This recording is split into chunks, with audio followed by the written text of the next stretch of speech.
si Ate Lady ang tour coordinator natin. So, basta tungkol sa tour, data ng tour sa kanya. And pagtungkol naman sa social media, sa page ng tourism, and like ito yung Gigantes Festival at iba pa na meron tayong knowledge, pwede rin naman tayo magbigay ng mga impormasyon na nalalaman natin. So, yun. So, as of now, nakatutok kami sa ating Gigantes Festival. No? Actually, dati Gigantes Festival lang, but now, 2024, isinama na namin ang arts. That's why Gigantes and Arts Festival. Parang ngayon ang simula. Then sa mga susunod pa ng pagdiriwang sa maraming taon, lagi na siyang kasama. Gigantes and Arts Festival. Because Angono is known as the art capital of the Philippines and home of the Gigantes Festival. Pwede kayong mag-record para balikan ninyo kung ano yung mga sinabi. Sige. May mga question ba kayong ready? Yes. So, first question po. What is the chosen theme for today's year's Gigantes Festival and how was it decided? Okay. Yung tema ng pagdiriwang ngayong taon. Taon-taon, ang Gigantes and Arts Festival ay mayroong tema.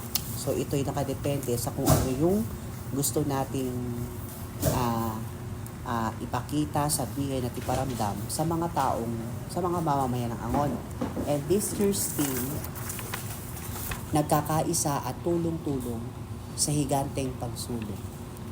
Keep moving, Angono na may puso. That's our theme for the Gigantes and Arts Festival. No?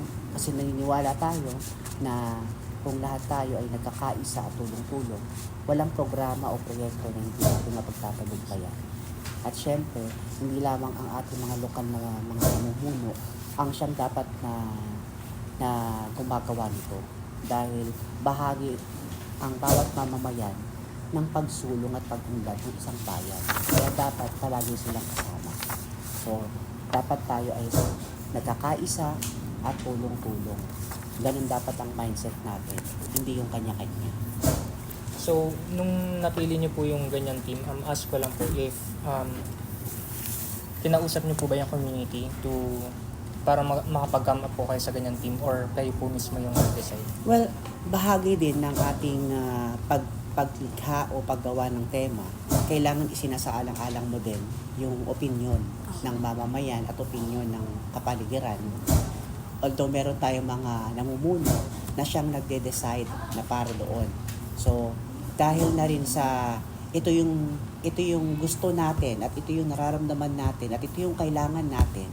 That's why nag-come up tayo sa ganitong tema na kung saan is wala namang hindi gugustuhin na magkaisa tayo. Wala namang hindi gugustuhin na magtulong-tulong tayo. Which is very positive yung ating gustong mangyari. At kahit ordinaryong tao, maiintindihan yun. Na kapag tayo nagkaisa, siguradong wala tayong hindi mapagtatagumpayan. And I thank you. Next question naman po. Regarding sa planning and organizational challenges po. Ano po yung mga main challenges na na-encounter niyo po when planning the Yes. Actually, yung planning namin mahaba-haba kasi parang September pa lang. August, Angono Day. August 19 kasi Angono Day. After na Angono Day, nag-usap-usap na kami, nagpa-planning na kami. Binapalitan lang namin syempre ang aming basehan, yung nangyari nung nakaraan. Meron tayong mga programa na ginawa noon na ginagawa pa rin natin ngayon kasi nakita naman natin na maganda, effective, diba? So, ba't natin kailangan palitan kung pwede namang ipagpatuloy? Diba? So, sa planning, maraming mga nabago, maraming nadagdag. Like ngayon, no? Parang feeling ko, sabi ko, sa ibang festival, sa ibang bayan, paggagawa sila ng calendar of activities, parang 1 week, 2 weeks, tapos na. Pero ito, guys, tingnan nyo, October 31 to January 1. Hanggang January.